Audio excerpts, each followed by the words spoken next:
pourquoi aujourd'hui nous allons vraiment parler des vaines paroles, des vains discours qui sabotent nos jeûnes, qui sabotent nos prières, qui sabotent nos sacrifices, qui sabotent nos veillées. Et quelle est la place de la discipline de la langue dans les bonnes œuvres? Lorsque vous lisez Jacques 3, versets 2 à 13, vous allez voir, je vais lire comme on a introduit, Jacques 3, 2. Nous bronchons tous de plusieurs manières.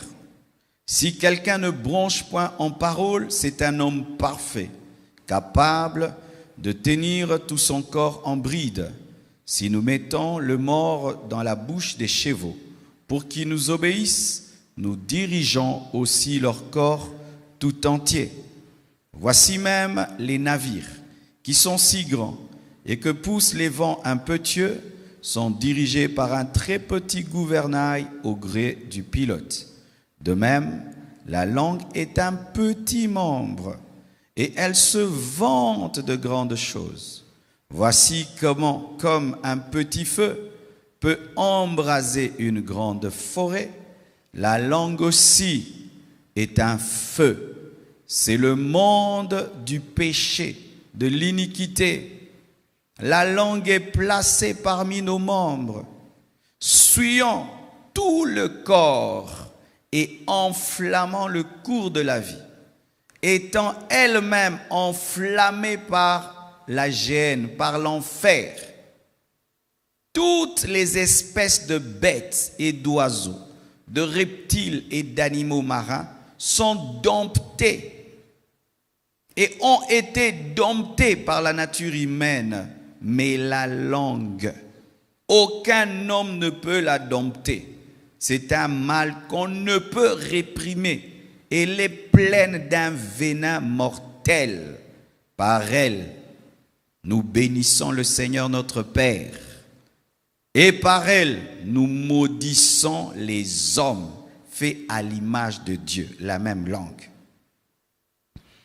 De la même bouche sortent la bénédiction et la malédiction. Il ne faut pas, mes frères, qu'il en soit ainsi. Mais il a dit que personne ne peut la dompter. Pourquoi il dit il ne faut pas qu'il en soit ainsi? Donc c'est possible de la dompter en Christ et par le Saint-Esprit. La source fait-elle jaillir par la même ouverture l'eau douce et l'eau amère? Non. Un figuier, mes frères, peut-il produire des olives ou une vigne des figues? Non. De l'eau salée ne peut pas non plus produire de l'eau douce. Lequel d'entre vous est sage et intelligent? Qu'il montre ses œuvres. Oh, qu'il montre ses œuvres. On est en train de parler des paroles. Mais comment Jacques parle des œuvres? Qu'il montre ses œuvres par une bonne conduite, avec la douceur et la sagesse. Parce que parler fait partie des œuvres. Parler fait partie des œuvres. Quelqu'un qui se conduit bien et qui parle mal a des mauvaises œuvres. C'est ça la connaissance qui est donnée par Jacques. Les paroles font partie des bonnes œuvres et des mauvaises œuvres. Celui qui parle bien pratique des bonnes œuvres. Celui qui parle mal pratique des mauvaises œuvres. Et tant donné que les paroles sont mélangées aux œuvres dans le domaine spirituel, donc les paroles peuvent anéantir les œuvres.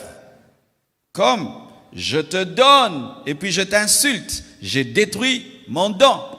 Je te donne et puis je me plains, j'ai détruit mon don. Je fais un sacrifice et puis je me vante, j'ai détruit mon don. Ainsi, mes frères et sœurs, il n'y a pas d'un côté vos actions et d'un autre côté vos paroles. Vos paroles et vos œuvres sont des œuvres. Très important, mes frères, très important.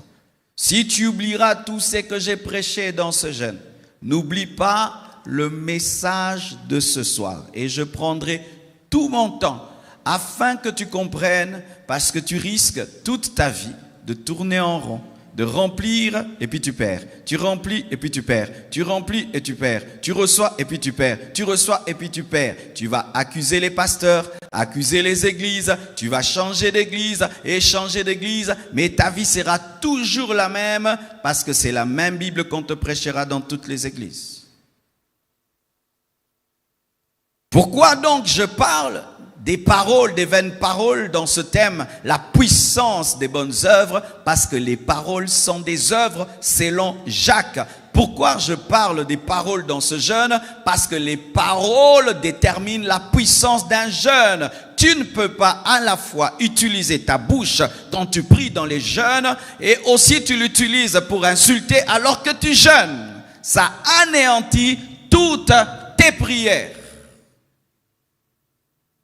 Qu'est-ce qu'un vain discours?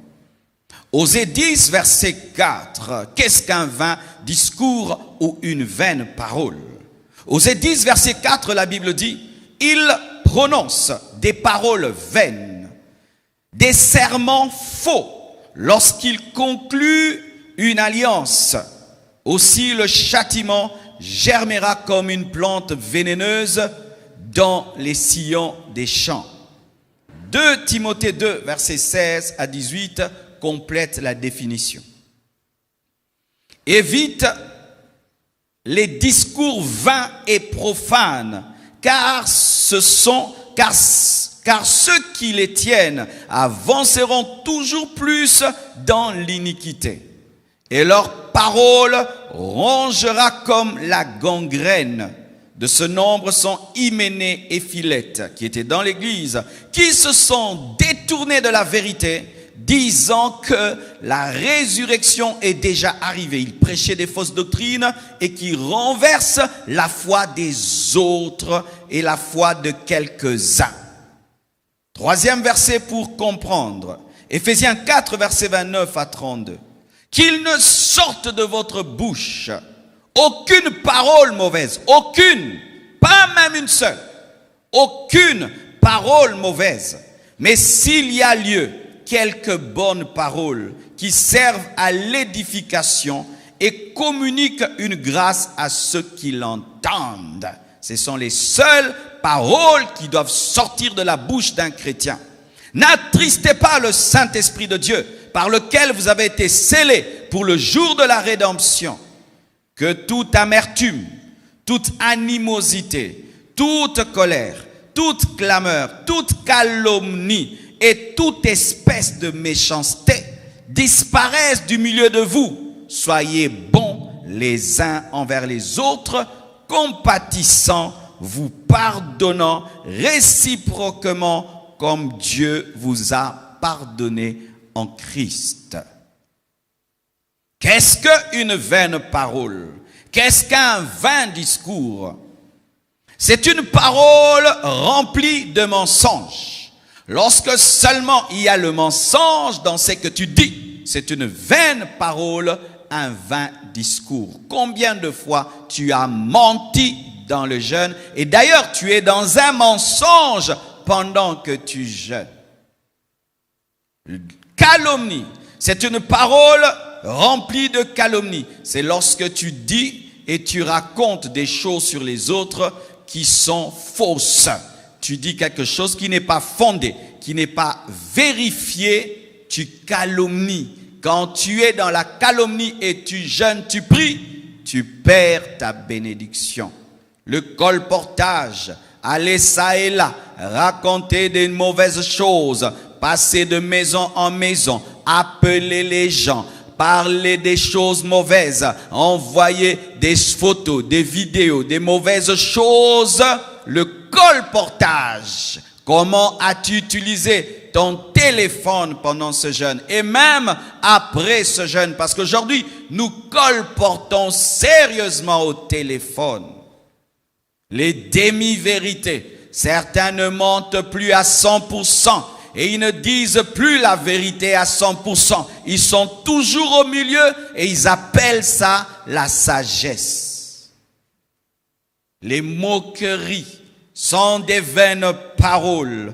Se moquer de la créature de Dieu, sur son physique, sur son social, sur son intellect, sur son défaut, les moqueries par rapport au malheur qui arrive aux autres, les moqueries font des vaines paroles, les insultes, les disputes, les paroles arrogantes, remplies d'orgueil et de vantardise, des vaines paroles, les paroles remplies de séduction, même si tu ne l'as pas fait, lorsque tu parles pour séduire un homme, pour séduire une femme, même si vous n'êtes pas encore tombé, tu as déjà péché parce que tu as été dans des vaines paroles.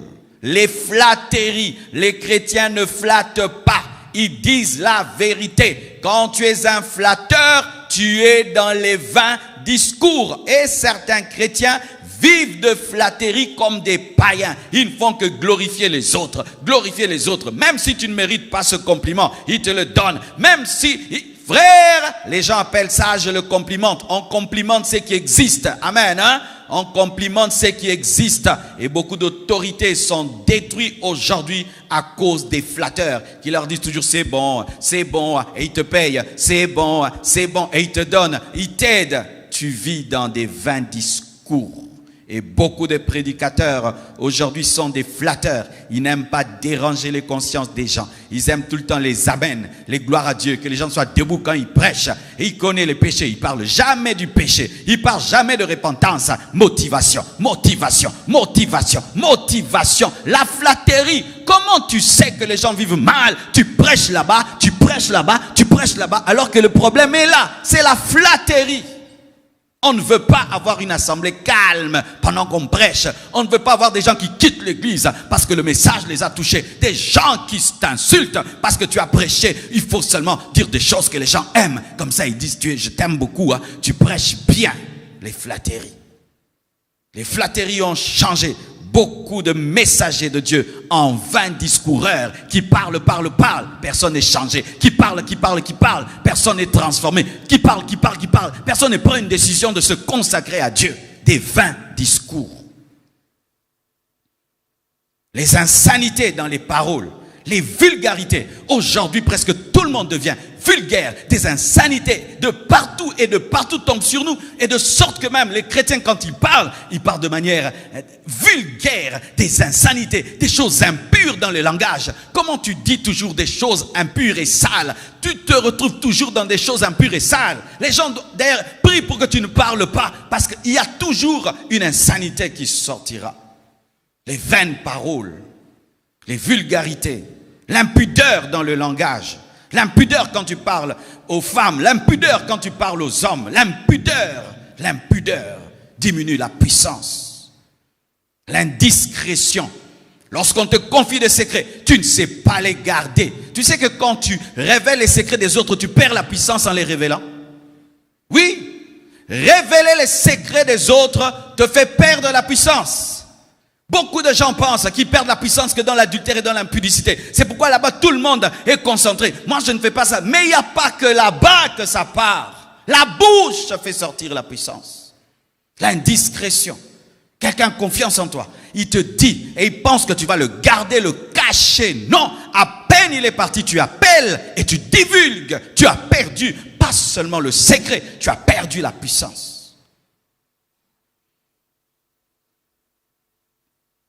Une doctrine fausse. Nous sommes puissants lorsque nous prêchons la vérité. Nous sommes puissants lorsque nous prêchons l'évangile. Nous sommes puissants lorsque nous prêchons la sainte doctrine. Mais quand tu commences à prêcher autre chose que l'évangile, tu commences à prêcher le New Age, le satanisme, l'occultisme, un évangile mélangé, mondain, du coup, la parole que tu sortiras ne sera pas puissante. Pourquoi? Parce que Dieu ne donne la puissance qu'à sa vérité. Alléluia. Qu'est-ce qu'une vaine parole? C'est une parole profane. Un chrétien ne parle pas comme un païen. Un chrétien n'a pas le langage des païens. Tout le monde dit ça, moi aussi je le dis. Tout le monde dit ça, moi aussi je le dis. Dieu est contre les contes profanes et absurdes. Il est contre le langage du païen. Et les chrétiens souvent parlent parlent comme des païens parce qu'ils fréquentent tellement les païens, pas pour les transformer, mais comme étant des amis. C'est quand tu vois un chrétien, il commence à parler comme un païen. Parce que lui n'est pas en mode évangélisation. Non, lui, ses meilleurs amis sont des païens, pas des chrétiens. C'est pourquoi tu as le langage du monde. Parce que tu fréquentes le monde. Tu ne regardes que des choses du monde, et du monde, et du monde. Et quand tu vas parler, c'est de l'abondance du cœur que tu parleras. Qui sont tes amis? Qui t'influence dans ton langage? Tu suis qui? Tu écoutes qui? Tu écoutes quel genre de prédication? Quel genre de vidéo? Qu'est-ce que tu écoutes? Qui tu écoutes? Parce que tu ne peux jamais t'empêcher de parler comme celui que tu écoutes. Le jour où les apôtres, Pierre a renié Jésus-Christ, qu'est-ce qu'on lui a dit? Même ta manière de parler révèle que tu étais avec lui. Il était tellement avec Jésus-Christ qu'il parlait comme lui. Tu finiras par parler comme celui que tu écoutes. C'est pourquoi veille sur ton oreille. Si tu veux veiller sur ta bouche, tu dois veiller sur l'oreille. Si tu ne veilles pas sur l'oreille, ta bouche sortira ce qui est entré dans ton cœur au travers de l'oreille. Alléluia. Alléluia. Un chrétien ne parle pas comme un païen. Il n'y a pas un langage à la mode. Alléluia. Il n'y a pas le langage à la mode. Le langage doit être biblique. Si c'est une nouvelle manière de s'exprimer, que tout le monde s'exprime ainsi, mais toi, tu restes dans les Écritures. Alléluia. Vaine parole. C'est parler comme des païens. C'est parler sans la foi. Parler sans la foi. Oh, je ne sais pas ce qui va m'arriver demain. Dieu m'a abandonné. Dieu m'a laissé. Moi, je suis venu sur la terre accompagner les gens. Ça, ce sont des vaines paroles qui te font perdre la puissance. Chaque fois que tu parles sans la foi, tu es dans une vaine parole. Chaque fois que tu parles dans le doute et dans la peur, tu es dans une vaine parole. Chaque fois que tu parles sans avoir confiance en Dieu, tu es dans une vaine parole. Les paroles du chrétien doivent peser. Et le poids des paroles des chrétiens, c'est la foi. C'est la foi. C'est une parole mauvaise qui n'apporte aucune édification aux chrétiens. Quelqu'un t'écoute, il ne reçoit rien de Dieu. Il ne peut pas dire que Dieu lui a parlé. Ça, c'est une vaine parole. Où l'enfant de Dieu, le vrai enfant de Dieu, ne reçoit rien de toi. Il n'en reçoit rien. Tu parles et tu parles, tu parles. L'enfant de Dieu ne capte rien, ne saisit rien. Au contraire, après t'avoir écouté, il perd des valeurs qu'il avait. C'est ça, une vaine parole. Une vaine parole. C'est une parole qui attriste le Saint-Esprit. C'est pourquoi écoutez toujours le Saint-Esprit quand vous parlez. Si tu dis quelque chose et tu te rends compte après l'avoir dit, tu es attristé, sache que c'était une vaine parole. Le Saint-Esprit est toujours dans la joie quand tu dis la vérité. Même si c'est une vérité qui fait mal, le Saint-Esprit est toujours dans la joie. Mais si tu dis des choses qui amusent et qui donnent la joie, mais tu ressens la tristesse de Dieu, sache que c'était une vaine parole. Écoutez le Saint-Esprit quand vous parlez. C'est pourquoi quand tu parles, sois toujours connecté à Dieu. De sorte même de te repentir d'une parole qui est sortie et tu es capable même de changer une conversation que tu as mal commencé puis tu la transformes, elle devient une bonne. Pourquoi? Parce qu'au milieu, le Saint-Esprit t'est attristé, tu changes la conversation. Ou tu voulais même dire quelque chose et puis tu t'arrêtes. Oh, je ne dis plus. Pourquoi? Dieu m'a dit de ne pas le dire. C'est ton droit de t'arrêter pendant que tu parles. Alléluia, c'est ton droit. Tu peux commencer une conversation, tu l'as trouvée bonne, mais tu sens le Saint-Esprit t'attristé, tu arrêtes la conversation, tu dis non, on arrête de parler de cela, je trouve que Dieu n'est pas content, faites cela. Amen. Une vaine parole, c'est une parole qui attriste le Saint-Esprit, une parole qui chasse les anges. Un ange est envoyé dans ta vie, mais lorsqu'il vient, il trouve une vaine parole. Écoutez le comportement de Marie. Marie, l'ange vient lui annoncer qu'elle sera enceinte. Elle parle bien, elle dit que la volonté de Dieu soit faite. Elle accepte, même si c'est quelque chose d'inconcevable, elle n'est pas tombée dans des vaines paroles et le miracle a eu lieu. Comment parlez-vous? Comment parlez-vous? Nous passons 2 heures à l'église. Ici, vous êtes silencieux. Mais ça, ce n'est pas votre vraie vie. J'ai remarqué certaines personnes tellement calmes dans l'église. Mais quand on finit le culte, elles parlent beaucoup, beaucoup. C'est ça, leur véritable vie, Pendant que vous avez vos yeux, plutôt vos bouches fermées pendant que vous m'écoutez, décidez vraiment de les fermer pour toujours lorsque vous voulez faire le mal. Alléluia. Car si tu as la capacité de faire 1 heure sans parler, tu peux mener toute une vie sans mal parler. Alléluia. Alléluia. Une vaine parole, c'est une parole remplie de rébellion et de déloyauté et d'ingratitude. Comme certains parlent. Oh, qu'est-ce qu'il a fait pour moi? Lui, il se prend pour qui? Ça, ce sont des vaines paroles. Là, il faut que tu parles toujours avec honneur, avec respect envers les gens. Chaque fois que tu parles pour diminuer les autres, tu es dans des vaines paroles. Chaque fois que tu parles avec ingratitude envers quelqu'un qui a fait du bien pour toi, tu es dans des vaines paroles. Chaque fois que tu parles avec déloyauté envers ton chef, ton leader, tu es dans des vaines paroles. C'est pourquoi beaucoup de collaborateurs n'ont pas de puissance. Pourquoi? Ils perdent le temps à parler du mal de leur pasteur, de leur leader. Ils passent le temps à parler. Ils prient pour eux et puis ils parlent du mal de lui. Ils prient pour eux et puis, j'ai connu ça, mes frères. Je connais tout ce que je dis là. C'est ainsi que beaucoup perdent la puissance. Ils parlent du mal des hommes de Dieu. Ils regardent telle vidéo, ils parlent du mal. Ils ne savent pas que ce sont des ouins, que ce sont des pères spirituels. Ils parlent. Et la puissance accumulée s'en va. Pourquoi? Pendant que vous parlez. C'est pourquoi beaucoup de chrétiens sont faibles. Pourquoi? Ils perdent la puissance. Ils la jettent sur le bord du chemin. Ils la versent pas sur les malades. Ils la versent pas sur les païens. Ils la versent dans leur chambre, en train de parler dans leur salon et dans leur cuisine, en train de verser par terre la puissance de Dieu. C'est une maladie. C'est une maladie, mes frères. La Bible l'appelle une gangrène. Une gangrène. Une maladie qui touche tout le corps, qui commence quelque part, mais qui finit par embraser tout le corps. Ta bouche peut t'amener en prison. Ta bouche peut t'amener dans un palais. Ta bouche peut t'amener à te marier. Ta bouche peut t'amener à divorcer. Ta bouche peut te créer des problèmes. Ta bouche peut te créer des solutions. Ta bouche, rien que la petite bouche, elle est capable d'enflammer toute ta vie. Tu dois la prendre au sérieux. Et lorsque tu as une maladie de mauvaise parole, la Bible appelle cela gangrène. Gangrène. Gangrène, c'est dire des paroles qui sont en train de te ronger, de ronger ta vie et de te détruire. Certains même, c'est plus fort qu'eux. Même s'il dit, il va bien parler, il se retrouve en train de mal parler. Même s'il dit, aujourd'hui, je ne parle pas, il se retrouve en train de parler. Il dit, aujourd'hui, je ne vais pas critiquer. Il se retrouve en train de critiquer. Il dit, aujourd'hui, je ne vais pas entrer dans les choses des gens. Mais il se retrouve. Pourquoi? Parce que tu es malade. Tu es malade. Il faut reconnaître aussi la maladie, la gangrène de la bouche. Elle existe spirituellement. Rares sont les chrétiens qui admettent cela. Qu'ils ont une bouche malade, qui ne peuvent pas s'empêcher de médire, qui ne peuvent pas s'empêcher. Certains même, quand ils finissent seulement la prière, amen, ils commencent la médisance.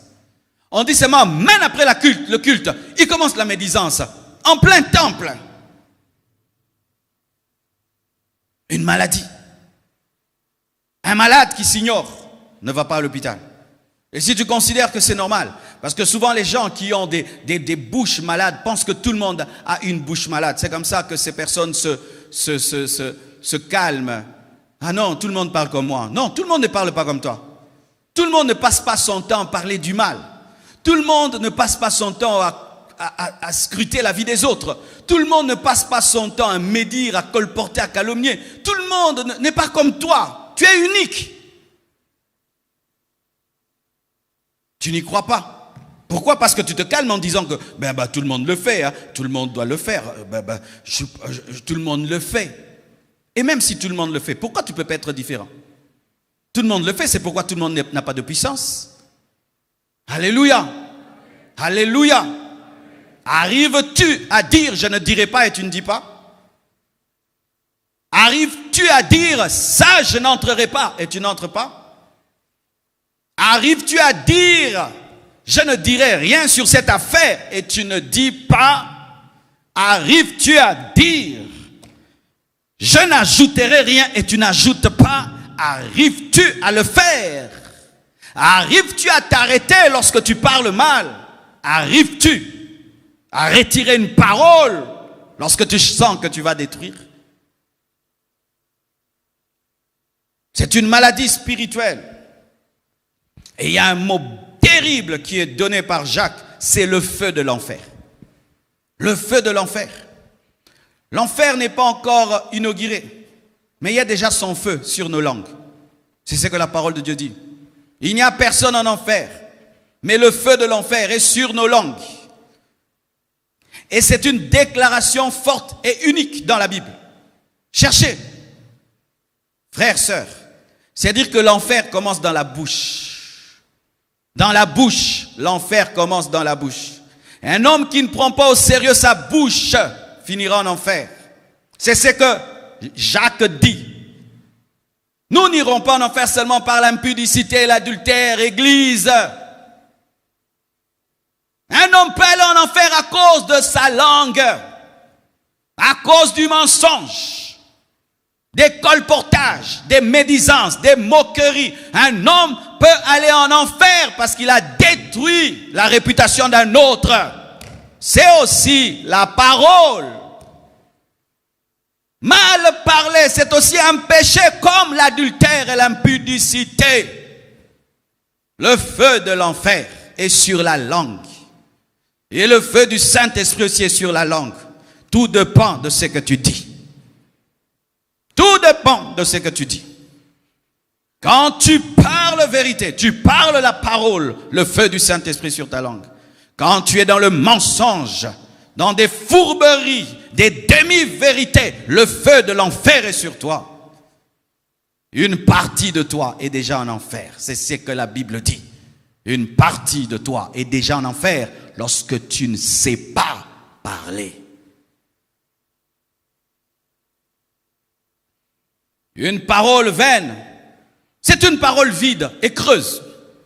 Et comment tu peux des fois savoir si tu fréquentes quelqu'un qui a des paroles vides et creuses, ou même un enseignant, un prédicateur? Voici ce qu'il faut toujours faire. Après l'avoir écouté, dire, oh, il a dit quoi? Et puis tu te rends compte, j'ai rien retenu. Oh, il n'avait rien dit. Oh, mais non, mais il le disait.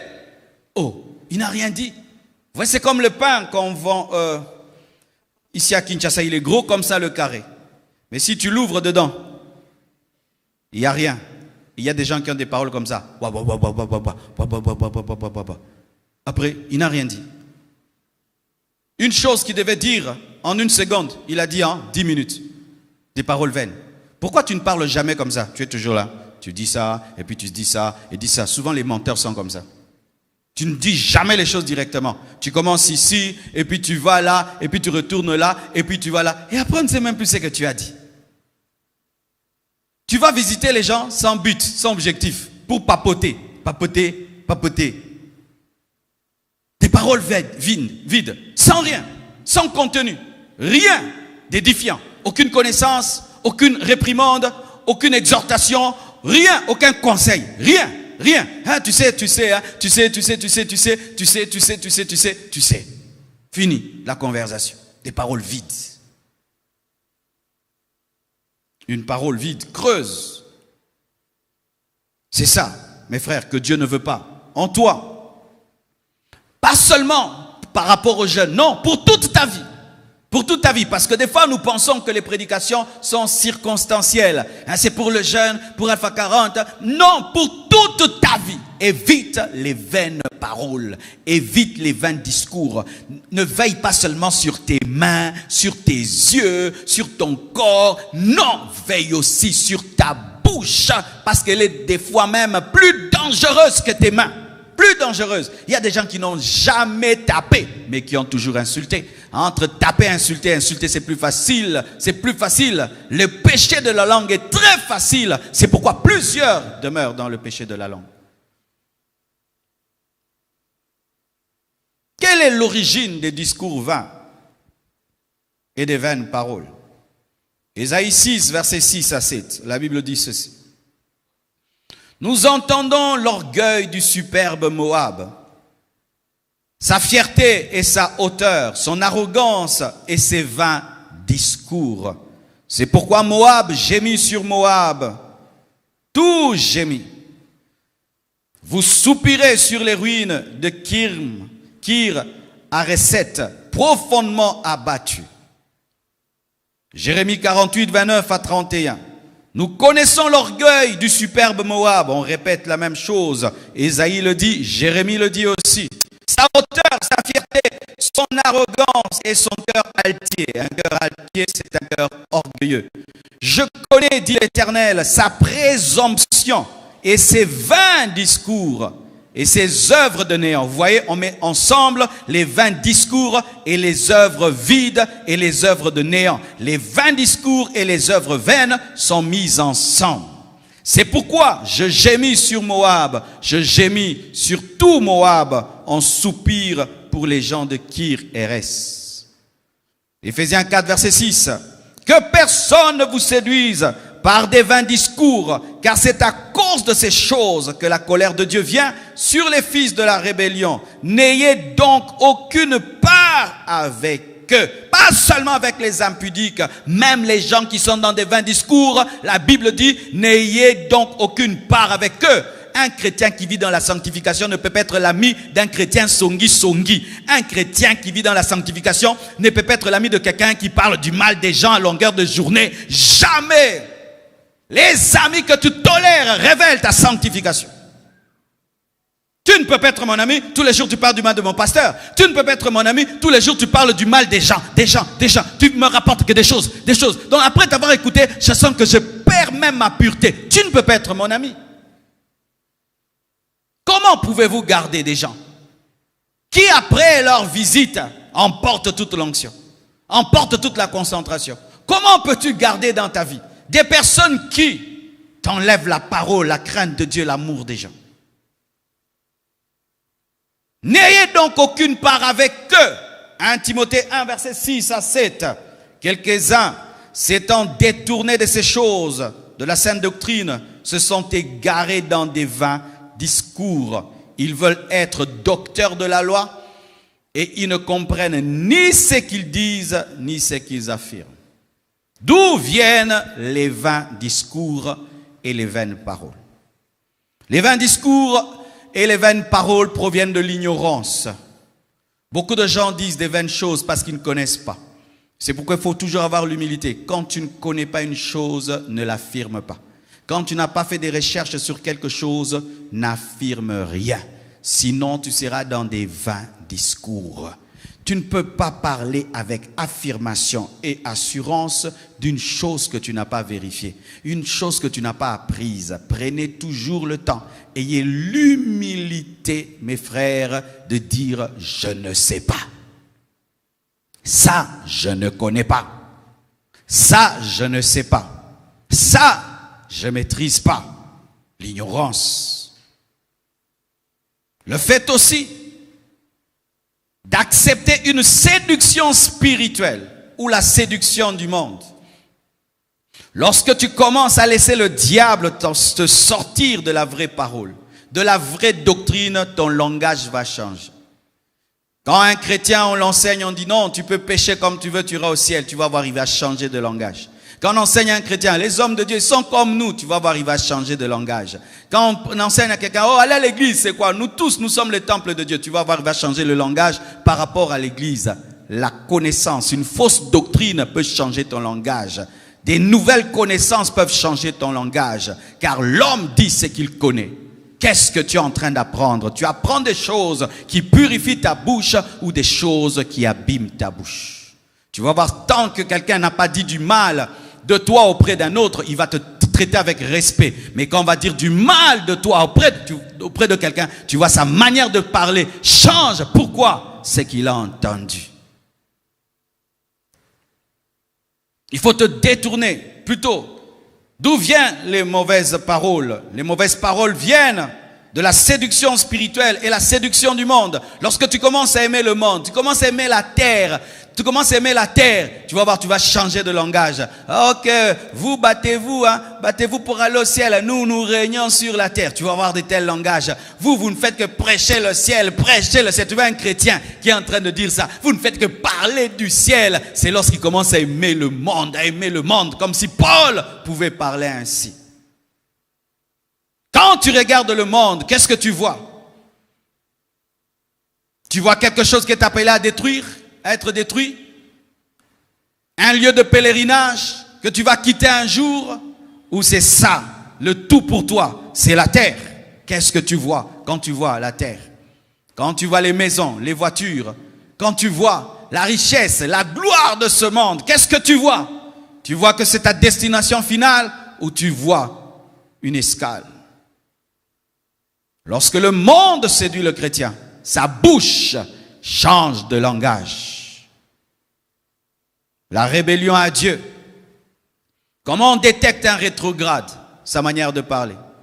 Le même frère qui disait, Seigneur, veux-tu que je fasse? Il va te dire, ah, j'ai fait, Dieu va m'accompagner.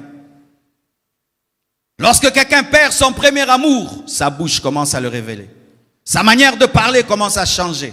Sa manière de respecter Dieu dans son langage commence à changer. C'est quand tu vois quelqu'un qui traitait Dieu avec crainte et tremblement, commence à parler avec légèreté de Dieu, légèreté du Saint-Esprit, légèreté de Jésus. C'est souvent lorsque le cœur n'est plus à Dieu. C'est de l'abondance du cœur que la bouche parle. Lorsque le cœur est loin de Dieu, la bouche révèle cela.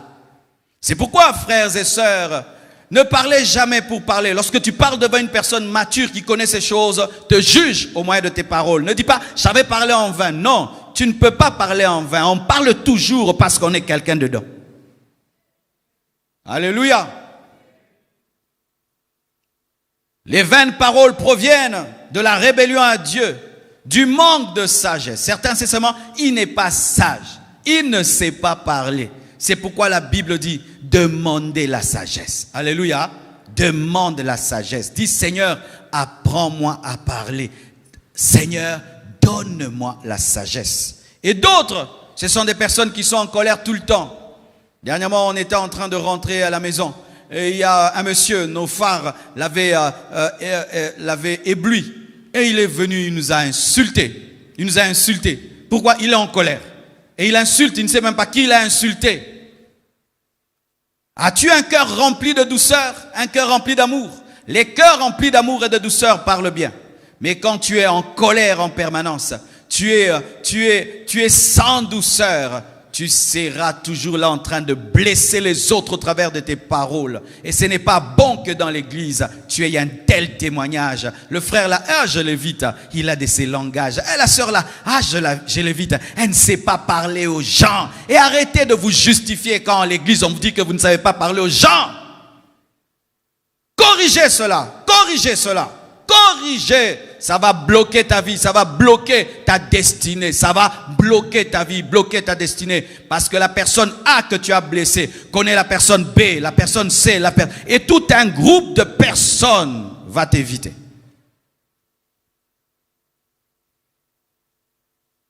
D'où viennent les mauvaises paroles? Les mauvaises paroles viennent d'un mauvais cœur en général. Quand un cœur devient mauvais, les paroles deviennent mauvaises. Quand le cœur est bon, attaché à Jésus-Christ, les paroles sont bonnes. Frères, j'aimerais un peu vous parler de la haine de Dieu contre les discours vains et les paroles vaines. Nous connaissons la haine de Dieu contre l'adultère. Nous connaissons la haine de Dieu contre l'impudicité. Nous connaissons la haine de Dieu contre la sorcellerie et la magie. Mais souvent, nous ne connaissons pas la haine de Dieu contre les paroles vaines. Osée 10, verset 4, la Bible dit ceci. Il prononce des paroles vaines, des serments faux. Lorsqu'il conclut une alliance, aussi, le châtiment germera, comme une plante venimeuse ou vénéneuse dans les sillons des champs. C'est-à-dire, Dieu va empoisonner l'alliance parce qu'il y a eu des paroles vaines. Dieu a la haine des vaines paroles, de sorte qu'il maudit et il envoie le poison. Éphésiens 4, versets 6 à 7. Que personne ne vous séduise par des vains discours, car c'est à cause de ces choses que la colère de Dieu vient sur les fils de la rébellion. C'est à cause des vaines paroles que la colère de Dieu vient sur les rebelles. N'ayez aucune part avec eux. Ça, les Nigérians ont compris, frère. Tu arrives au Nigeria, tu commences seulement à parler du mal des hommes de Dieu, les gens fuient. Ils fuient, ils s'en vont, ils fuient. Comme s'ils avaient vu un lion, ils fuient. Pourquoi? Ils savent que Dieu frappe dans de tels endroits. Mais il y a des maisons dans les églises qui sont des maisons de calomnie, où on reçoit tout le monde à tour de rôle pour parler du mal, J'ai prié dans 2 églises dans lesquelles il y avait toujours ces maisons-là. Et ces maisons sont toujours maudites. Des malheurs arrivent toujours dans ces maisons. Dans la première, le monsieur a perdu même le travail. Pourquoi? Pourquoi? Sa femme voulait toujours accueillir les frères de l'église, parler du mal de l'église. Tous les fidèles, tout le monde passait au crible dans cette maison-là. Frères, sœurs, autant tu es concentré sur tes actions. Aujourd'hui, Dieu aimerait te recadrer sur tes paroles, parce que tes paroles sont aussi des actions. Ce sont aussi des œuvres. Et de la même manière qu'il est en colère contre la sorcellerie et l'occultisme, il châtie les personnes qui ne savent pas parler. Et là, j'aimerais vous dire que si tu veux veiller sur ta sanctification, tu dois détecter dans ta vie les personnes qui te poussent à la médisance et tu dois te séparer d'elles ou avoir le courage de les confronter. Et dire, frère, chaque fois que tu viens ici, tu viens seulement avec des mauvaises choses. Toi, tu ne sais pas parler autrement des gens. Mais si tu n'arrives pas à confronter cette personne, donc tu aimes, alors tu dois choisir. Soit de perdre cette relation, soit de la confronter, de la transformer. Mais si vous ne faites pas ainsi, vous aurez toujours quelqu'un qui vous ramènera des saletés qui vont rendre impures vos bouches et vous fera rater. Et vous feront rater. Tout ce que vous emmagasinez quand vous priez, quand vous jeûnez, quand vous cherchez Dieu, vous perdrez cela. Lorsque le diable veut te voler ce que tu as reçu dans la prière, il te pousse à mal parler. Et quand il sent que toi-même tu n'y arrives pas, il pousse quelqu'un à te motiver à le faire. C'est ainsi qu'il y a beaucoup de prières, peu d'exaucement. Alléluia. Et voici, mes frères et sœurs, ce qui arrive aux personnes qui évitent les vains discours.